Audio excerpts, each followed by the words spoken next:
You're listening to The Dead Prussian, a podcast about war and warfare. What happens when there is one economically and militarily strong power within a region and they have a large sphere of influence? Probably should start saying orbit of influence now that we're moving into space as a species. And then you have another large militarily and economically strong power with its own sphere or orbit of influence. And then those orbits start to move closer together. They start to clash. And there is a growing great power competition. Surely this must end in conflict. I remember an episode of a great podcast named War for Idiots on something like this. G'day, listeners, and welcome to the Dead Prussian podcast. I'm your host, Mick, and I want to thank you all for your support recently. Our iTunes support's been great. Our Patreon take-up has been great, and our subscription rates have been great. April has been a bumper month, and now that we're in May, I expect you all to do it all over again. Now, earlier I mentioned great power competition. It's something that gets talked about quite a bit, actually, as we see rising powers challenge the status quo in certain regions and possibly challenge an established international world order or a world order established on international rules. It's often called a rules-based global order. Now, that's the limit of my knowledge, pretty much. So what I'm going to need to do is talk to an expert, and that is what I've done. Now, my expert today is from the RAND Corporation. Hopefully, especially some of those students out there, you're familiar with RAND. The expert is Ali Wyne. He is a Washington, D.C.-based policy analyst at RAND, a non-resident senior fellow at the Atlantic Council, and a non-resident fellow at the Friends of the Show, Modern War Institute. He serves as a reporter for the US National Intelligence Council Working Group that analyzes trends in world order. And that's to do with the rules-based global order. It's not to do with what's trending on Twitter. So very different type of trends, people. Ali served as a junior fellow at the Carnegie Endowment for International Peace from 2008 to 2009, and as a research assistant at the Belfer Center for Science and International Affairs from 2009 to 2012. From January to July 2013, he worked on a team that prepared Samantha Power for her confirmation hearing to be US Ambassador to the United States. From 2014 to 2015, he served on RAND's adjunct staff, working with the late Richard Solomon on RAND's Strategic Rethink series. Ali received dual degrees in management science and political science from MIT in 2008 and earned his master in public policy from the Harvard Kennedy School in 2017. Now, while at the Kennedy School, he served on a Hillary for America working group on US policy towards Asia. Ali is a co-author of Lee Kuan Yew, The Grandmaster's Insights on China, the United States, and the World, 2013, and how great a place is Singapore to visit, and a contributing author to Power Relations in the 21st Century, Mapping a Multipolar World, 2017, and the Routledge Handbook of Public Diplomacy. I could probably do with giving that a read, actually. My public diplomacy skills are, probably worth improving.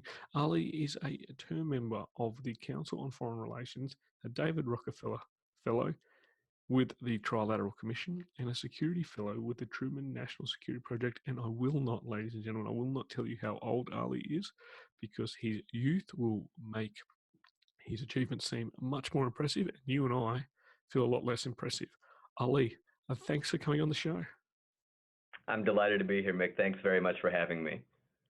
Now, Ali, before we start discussing your research on great power competition, how did you find yourself, apart from obviously the cliff notes I've given, but how did you find yourself becoming a researcher at RAND?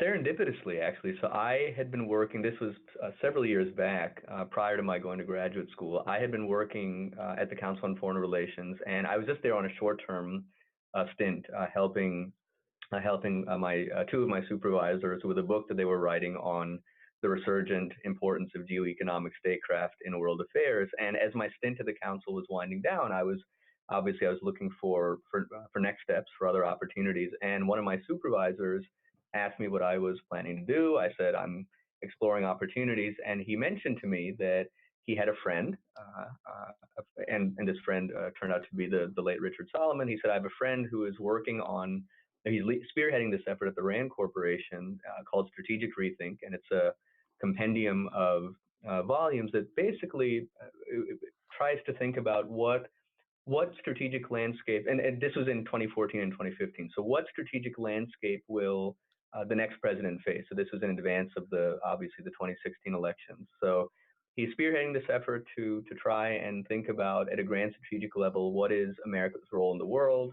What strategic environment will the next U.S. president face? And he's looking for someone to do some research for him. And so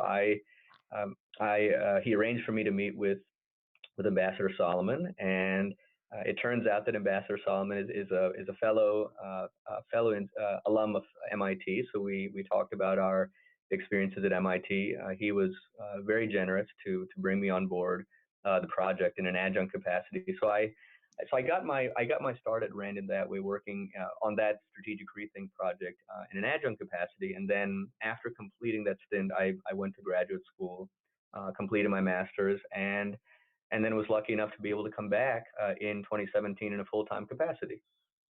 So they obviously liked your work. It would have been embarrassing if they said no. Well, it goes to show, it really goes to show the role of serendipity. I mean, had it not been, and actually, and I would say that this is just I guess a broader sort of theme, so to speak. But when I think, so I finished up my undergraduate studies in 2008. And when I think about my career subsequent to my finishing undergraduate studies, the only job that I've had since 2008, there was a job that was formally listed that I applied for the sort of the traditional way. It was my very first job, which was it was a one-year position at the Carnegie Endowment for International Peace. But every other position that I've had subsequently has been serendipitous. Has been the product of certain contacts I've been fortunate to have and who have vouched for me. But serendipity plays a very large role. I don't think that getting from point A to point B in professional terms is ever a linear process. Someone gave me the analogy or the metaphor the other day. They said that when you look at people's resumes and their LinkedIn profiles, you get the impression that people get from point A to point B linearly. But if you actually take stock of how life really works and how careers really work, your path resembles more of a cardiogram or an electrocardiogram than it does, or an EKG than it does a straight line. And I very much believe that to be true.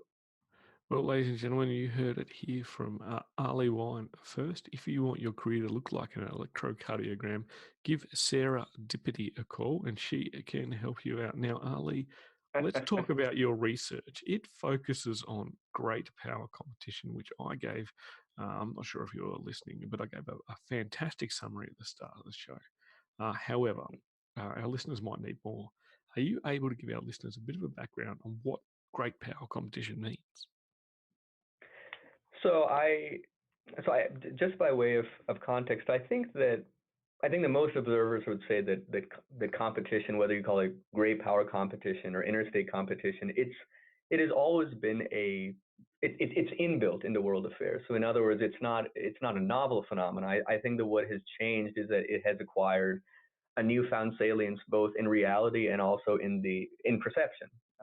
And I think that the impetus, if you look at the Trump administration's national security strategy, if you look at the Department of Defense's national defense strategy, what you'll see in both documents is a proposition or a judgment that while counterterrorism will continue to occupy a central role in U.S. foreign policy, that it has been supplanted in strategic importance by, you could call it great power competition or interstate competition, and both the NSS and the NDS place particular scrutiny on a revanchist Russia and a resurgent China. And so when people talk, at least my understanding is that great power competition, it never went away, but it has acquired newfound salience in recent years as as the U.S. foreign policy establishment and U.S. Foreign policy practitioners increasingly believe that because we've kind of taken a strategic detour for the better part of the past 2 decades, we've been preoccupied with conflicts in the Middle East, and during that nearly 2 decade long ongoing preoccupation in the Middle East, that we have neglected we've neglected great power competition. So again, it's not new, but it is newly salient, and there is a debate underway about how we should think about great power competition. And so when I think about great power competition, I have at least, and I've written to this effect, but I have a few questions that I think are important to grapple with. The first question is, who is our principal competitor? So if you look at the NSS and the NDS, they often, and I don't know if the authors of those documents do so wittingly, but they often place China and Russia in immediate juxtaposition. So China and Russia are collectively doing X, China and Russia are collectively doing Y and Z. And China and Russia obviously are very different competitors. They have very different material capacities, very different economic trajectories, very different socioeconomic placements. And so these are different competitors. And the economic gap in particular, there are other gaps between the two, but the economic gap in particular between China and Russia is growing apace. So if you look at the latest World Bank data, right now the Chinese economy is roughly 8 times as large as the Russian economy. And even though China's rate of growth is decelerating, China's growth rate still remains roughly 4 times as rapid as the growth rate of the Russian economy. So the reason I say that we need to think about who our principal competitor is that if you look at these guiding documents, they tend to place China and Russia in the same category, but they're very different competitors, and they challenge U.S. national interests, and they challenge the post-war order in different ways. I tend to think of Russia as more of a kind of an opportunistic obstructor or an opportunistic disruptor that has concluded that it stands to wield influence, that it more readily stands to wield influence in world affairs by destabilizing and upsetting the apple cart than by building something constructive. China, I regard as more of a selective revisionist. I think that it poses a more long-term systemic challenge to the international system. So question one is thinking more clearly about who is our principal competitor. Secondly, over what specifically is the United States competing? And the reason that question is important is that even for a country such as the United States, which is the world's lone superpower, and it is a country of surpassing power and influence, even the United States inevitably will have to confront the necessity for choice. The United States does not have infinite resources. It does not have infinite strategic bandwidth. It has to prioritize. And if you simply utter the phrase great power competition, but you don't impart greater operational and prescriptive granularity to the phrase, well, theoretically, there's no logical limitation to the arena of contestation. So do we compete over every issue, over every functional issue? Do we compete in every geographical space? But how do we circumscribe competition? So that would be my second question about great power competition. And the third question, and maybe the most important to my mind, is what is America's long-term objective in this era of great power competition? So competition in and of itself is not a goal. Competition in and of itself is not a strategy. Competition is a means. It's an instrument. So when I hear the phrase competition, I think, okay, competition to what end? What is it that we were trying to accomplish? So to be somewhat a little bit tongue-in-cheek, but I think to nonetheless give a comparison that is somewhat illustrative. Imagine going to Serena Williams, who is probably the world's greatest tennis player, and saying, now if you go to Serena Williams and say, Serena, here's your opponent, you're going to play this number of sets. In other words, if you delimit the boundaries of her competition, 9 times out of 10, she's going to prevail. She's a juggernaut in tennis. Yeah. But if you go to Serena Williams and say, Serena, I just want you to keep hitting a tennis ball against a wall. Now, she's extraordinarily strong and extraordinarily resilient, but at a certain point, she's going to return to you and say, okay, I've been hitting this tennis ball for several hours. Is there something that you would like me to do? When do I stop? And if you just say, no, keep hitting it, well, eventually she's going to get tired.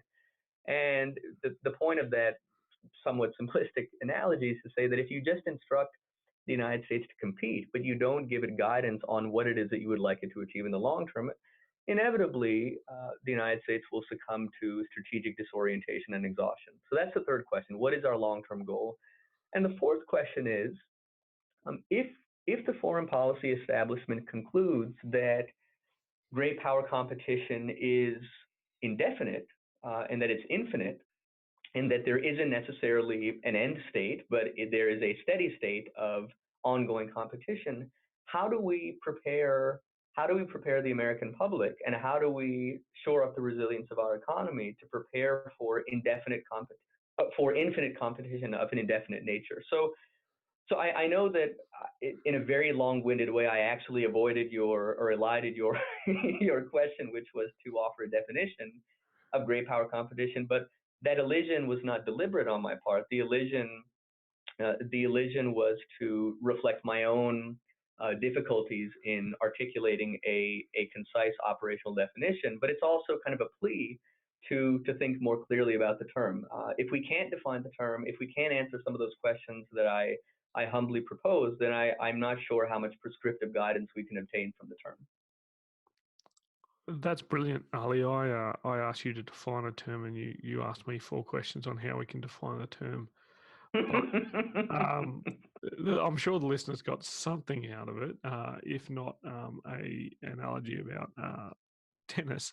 Now, I just want to make it very clear that I disagree with your analogy on a factual basis, because I think the wall would collapse long before Serena Williams ever got tired. True. Very true. Very true. And I think maybe that is a good analogy for how some people are actually going about establishing the rules for how they go about this great power competition. So let's contextualize it a little so that we can give our listeners a bit more of an understanding of exactly the type of thing we're talking about. Sure. So, I guess for me, what I want to know is, are we talking about like clearly identifiable periods of time, like in global history, like the Cold War is what most of my listeners are talking about. I would be thinking about, I'm assuming. So is when we talk about great power competition, is it things like the Cold War? Is that what we're talking about? So there are 2 periods, and the Cold War is one of them. I would say that there are 2 periods that people tend to have in mind, and here, and this gets to a point about, I think, the appeal, but also the perils of conducting foreign policy by analogy. So I would say that the 2 analogies that at least in my admittedly cursory review of the literature, there are 2 analogies that tend to come up a lot. So we often hear individuals who say that we are revisiting the interwar period of the 1930s.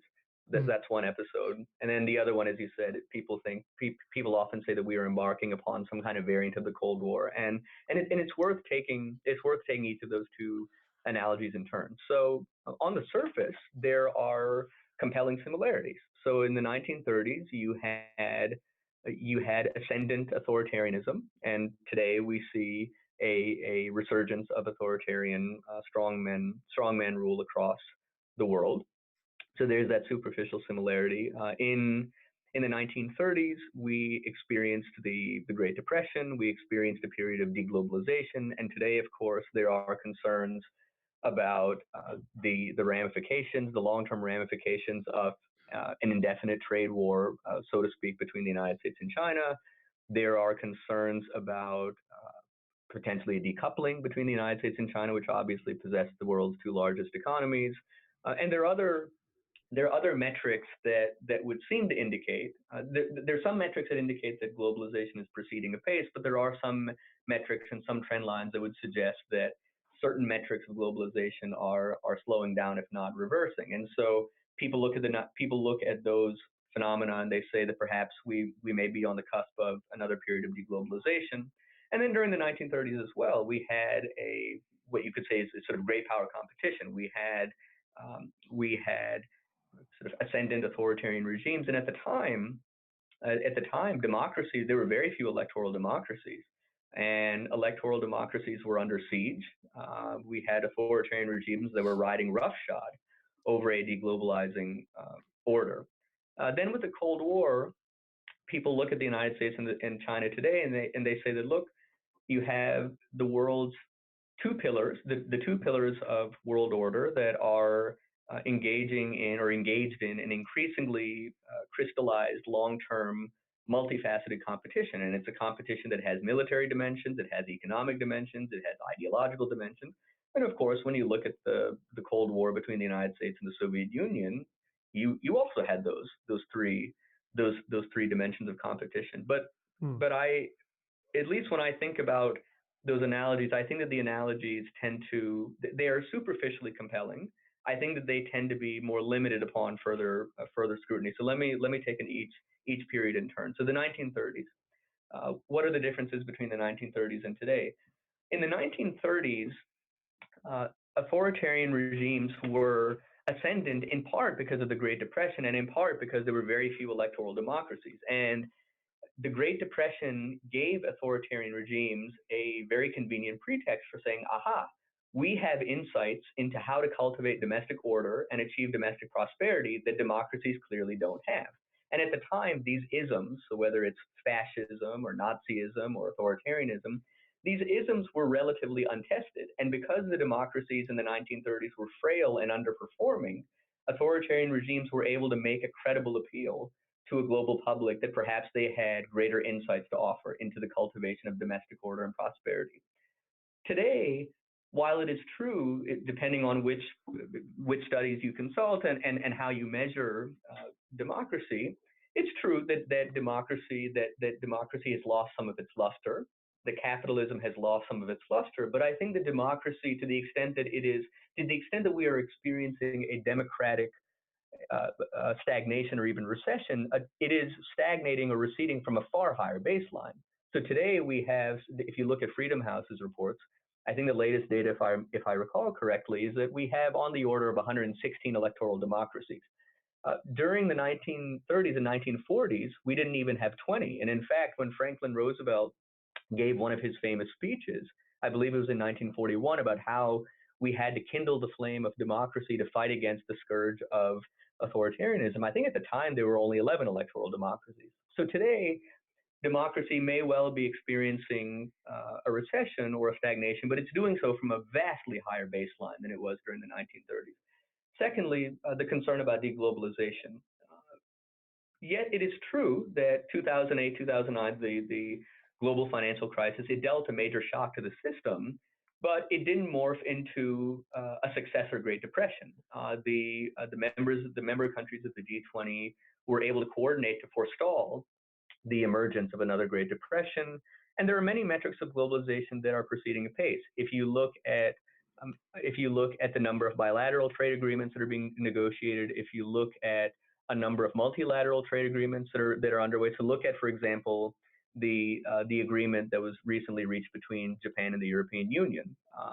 That's a massive trade agreement. You look at the Trans-Pacific Partnership, admittedly absent the United States, but now it goes by the moniker of the CPTPP, which stands for the Comprehensive and Progressive Trans-Pacific Partnership. And so that's basically the 11 countries outside of the United States that were negotiating the original TPP. They went ahead and signed this new agreement. So there are a number of trade agreements that are either being negotiated or have been successfully negotiated. We're starting to see a rebound in flows of capital into emerging economies.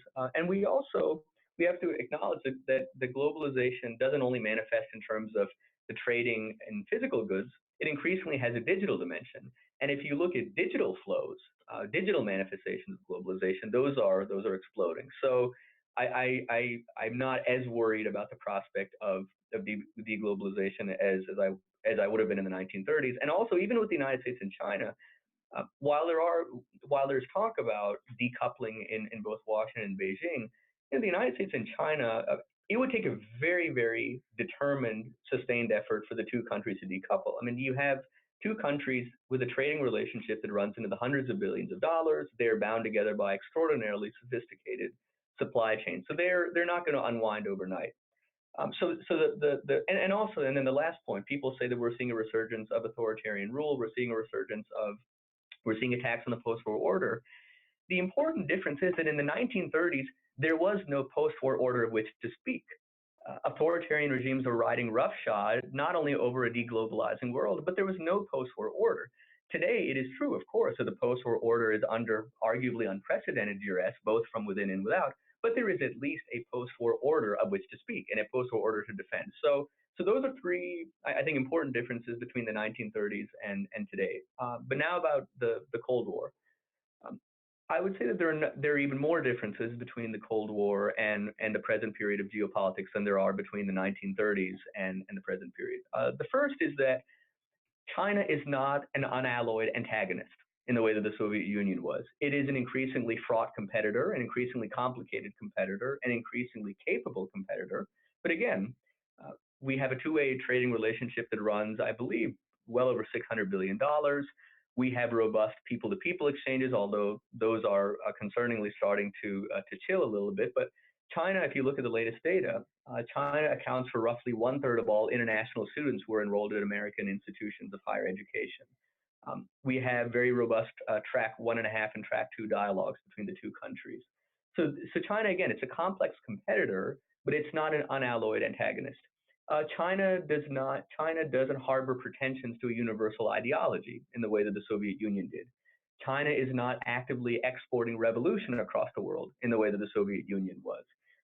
And I think one last difference, and there are many others that I could enumerate, but I think the one last, I think, critical difference between the two periods, during the Cold War, unless you were an explicitly non-aligned country such as India, it would have been almost inconceivable to say, I'll do some business with the Soviets, I'll do some business with the Americans. No, you had to pick, or the United States or the Soviet Union would pick for you. The United States presided over a bloc of ideologically aligned countries, as did the Soviet Union. Today, if you travel around the world, whether you observe U.S.-China competition in Asia, Africa, Latin America, Central Asia, the overriding theme of those conversations is we do not want to choose. We do not want to have to choose between the United States or China. We want to profit off of U.S.-China competition, and we want to have maximum freedom of maneuver between the two countries. So if Washington or Beijing goes to countries across the world and says you must choose, the response is going to be thanks, but no thanks.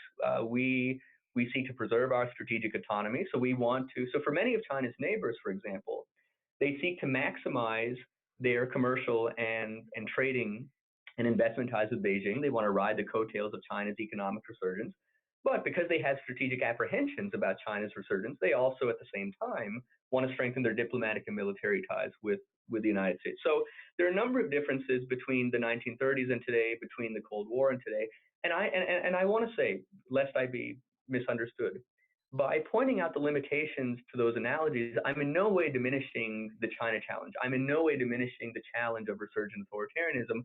I'm simply making a plea for us to acknowledge the uniqueness of our current geopolitical moment, to acknowledge the limitations to analogies, and to forge a new playbook, to forge a new playbook for dealing with contemporary geopolitics. The challenges today are very, very complicated. In some ways, you could say even more complicated than in those previous two periods, but we need to acknowledge the differences so that we can think more clearly about formulating policy. So, yes, the Cold War was a period of great power competition.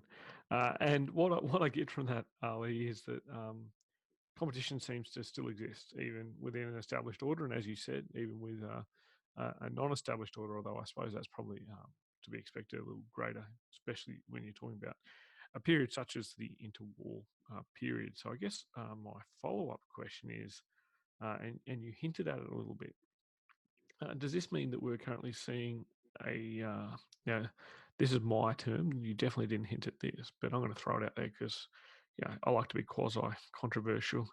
Sure. Does it seem like are we actually seeing a shake-up of the global order by great power competition right now? And if so, who are the powers doing the shake-up?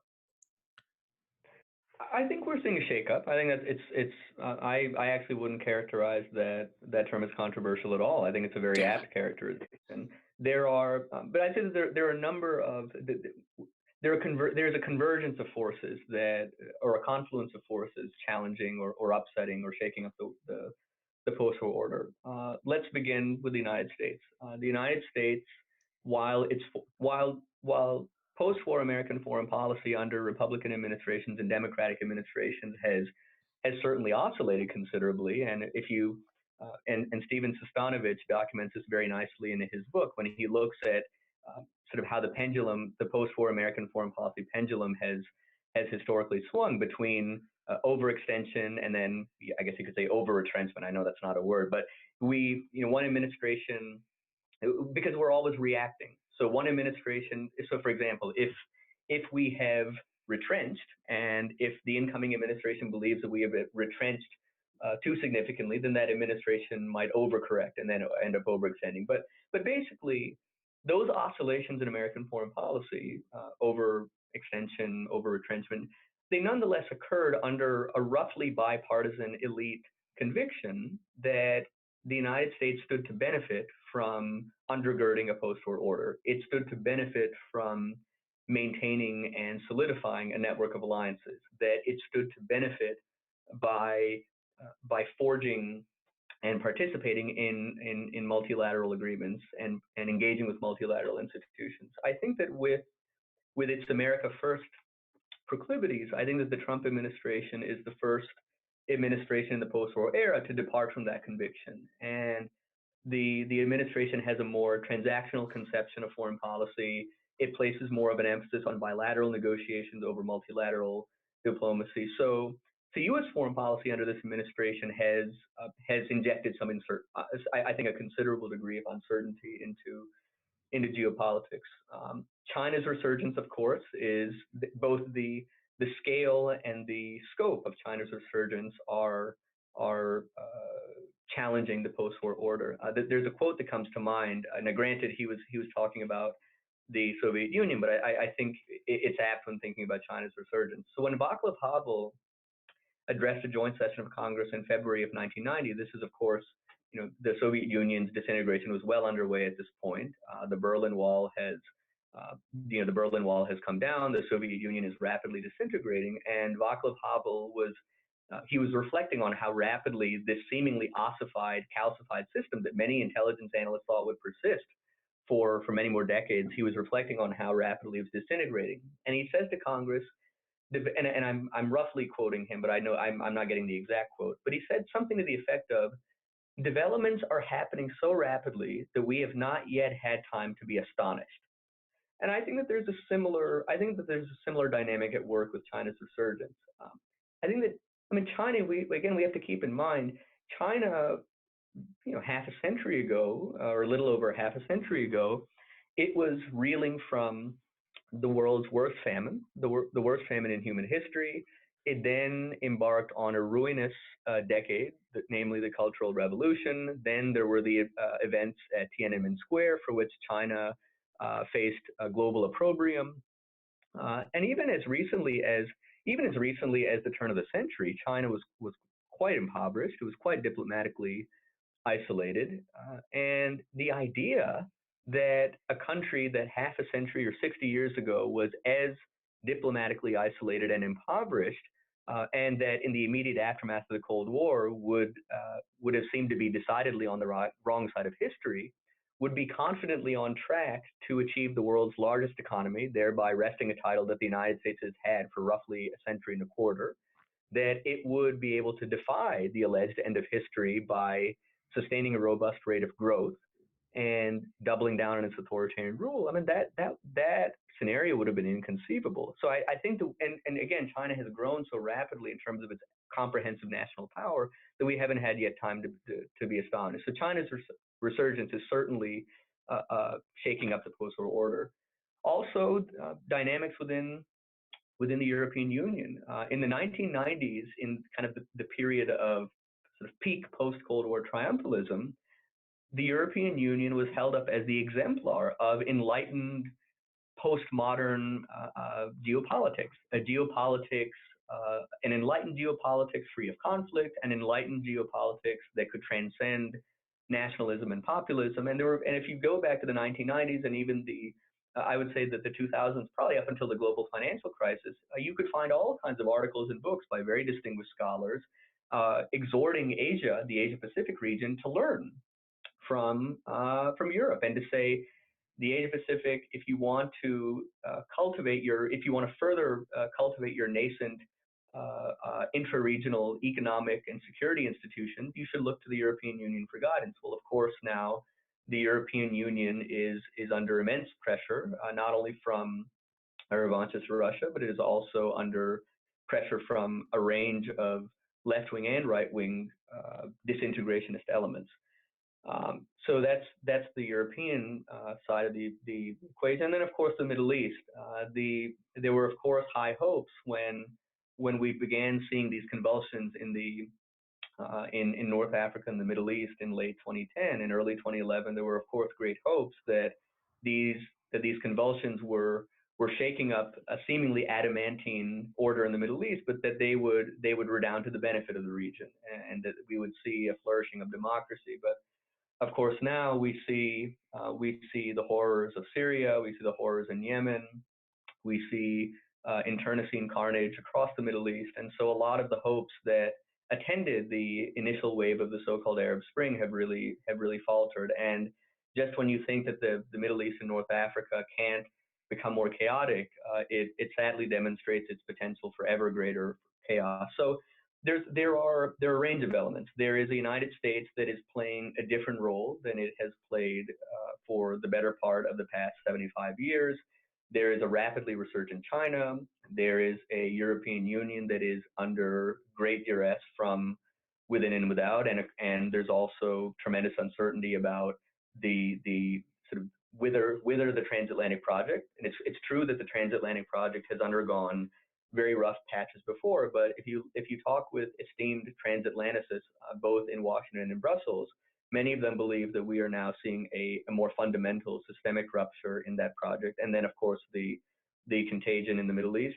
And then also superimposed, as if those geopolitical phenomena weren't enough to shake up the order, the post-order, you also have technologies.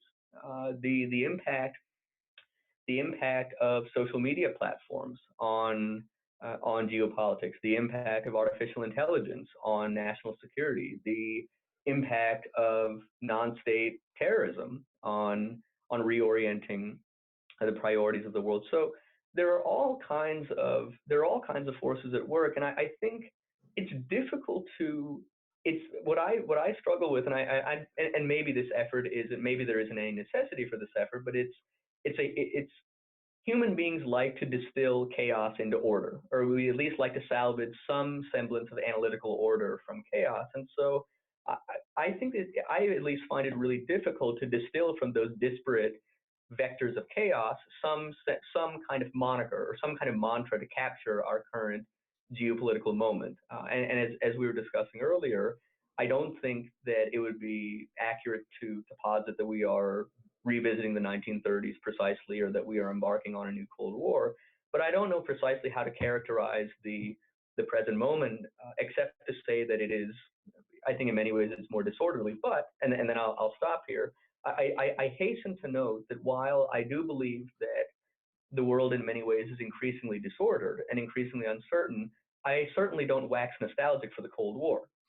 I don't wax nostalgic for the Cold War because even though at the very highest level there was an illusion of stability, namely we didn't have nuclear Armageddon, we didn't have World War III, but beneath that very, very highest level of analysis, the Cold War was a very, very destructive period for humanity. We had civil wars, we had proxy wars, we had genocides in which tens of millions of people perished.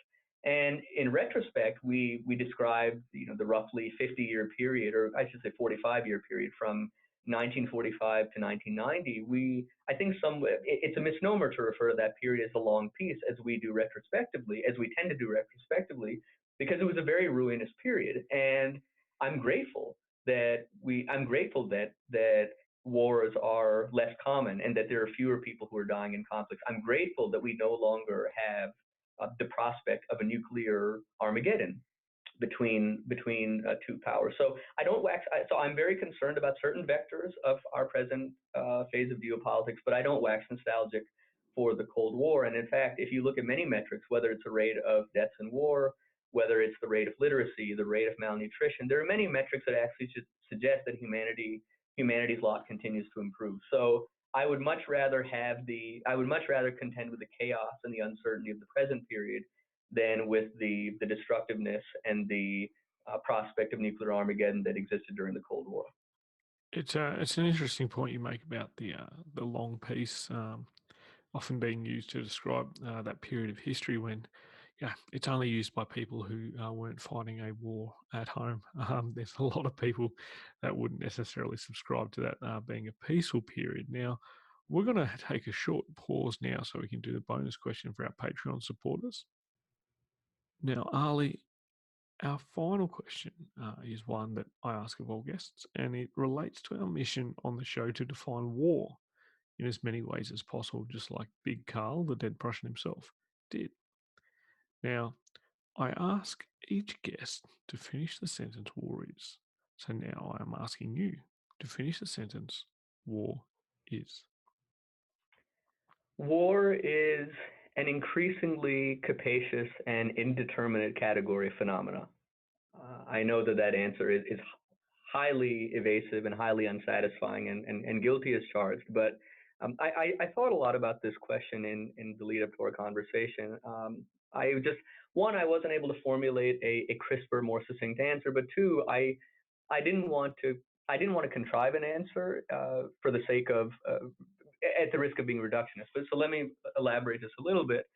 Um, I think that war used to be more, at least when I think of war, I tend to think of it in discrete zero-sum terms. So, when I think of war, I think of armies that are fighting one another, and they are fighting for territory, and they're fighting for resources, and ultimately one side prevails, and there is an end to war, a cessation of hostilities, and one side loses. But when I think about war now, obviously I'm not. It would be foolish to rule out the prospect of armed confrontation, and unfortunately, given it would be especially imprudent to rule out the possibility of armed confrontation, given how deadly the weapons are that we have at our disposal, nuclear weapons, and some even worry about the prospect, perhaps, of biological warfare or chemical warfare. So we would be remiss to rule out the possibility of an armed confrontation. But my sense is that increasingly we're not going to witness zero-sum, territorially based armed confrontations. I think that war or competition, it's likely to be more fluid.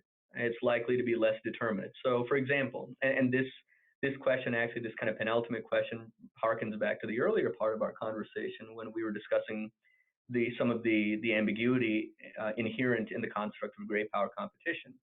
So, if you think about military competition, if great powers are no longer fighting over territory, how do you define victory?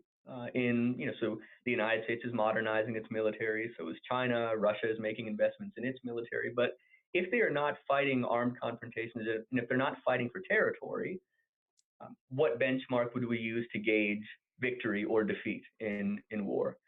On the economic side, I think that there are certainly categories of competition that are quite clear. So, namely, if we look at the United States and China, they are both competing for mastery of frontier technology. So, if you look at China has its Made in 2025 effort, which is looking to make China a leader in 10 advanced manufacturing industries by 2025.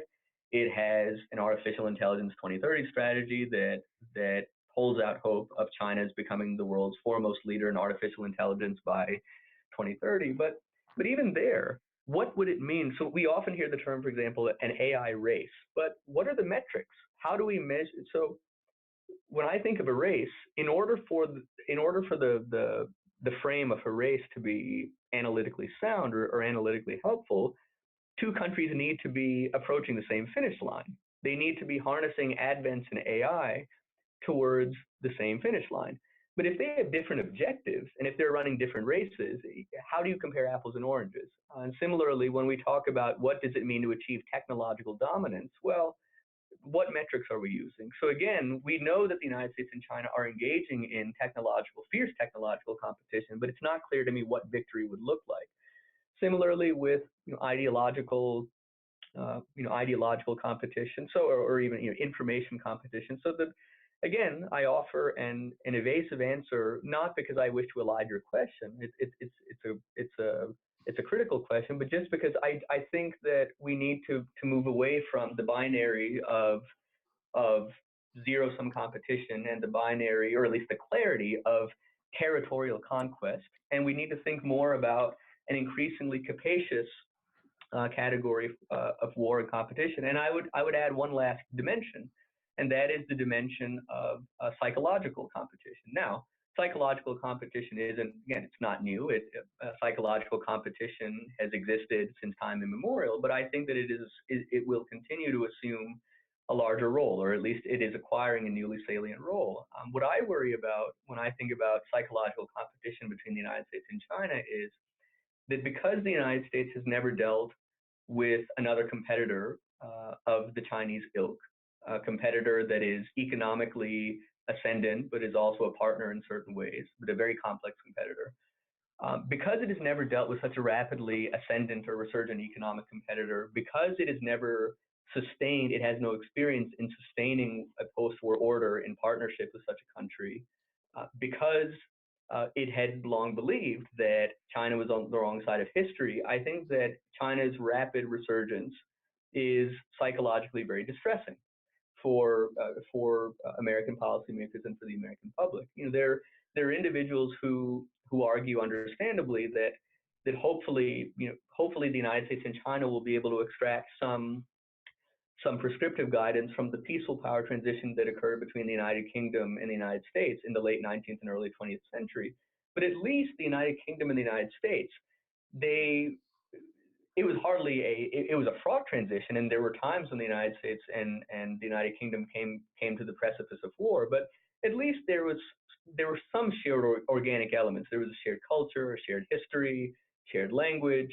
And so as the United Kingdom, particularly between 1895 and 1905, which Aaron Friedberg talks about in his seminal account of that power transition, as the United Kingdom was facing a confluence of challenges to its imperium, it was facing a growing Russian land power. It was facing a rapidly rising German maritime power.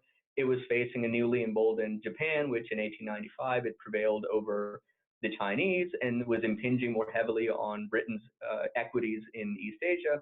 So faced with this confluence of threats, Britain made the begrudging decision that the least menacing of those threats came from the United States. And so essentially, in the late 19th and early 20th century, it essentially removed from its contingency planning, it removed the United States, and it essentially ceded control of its Western possessions to the United States.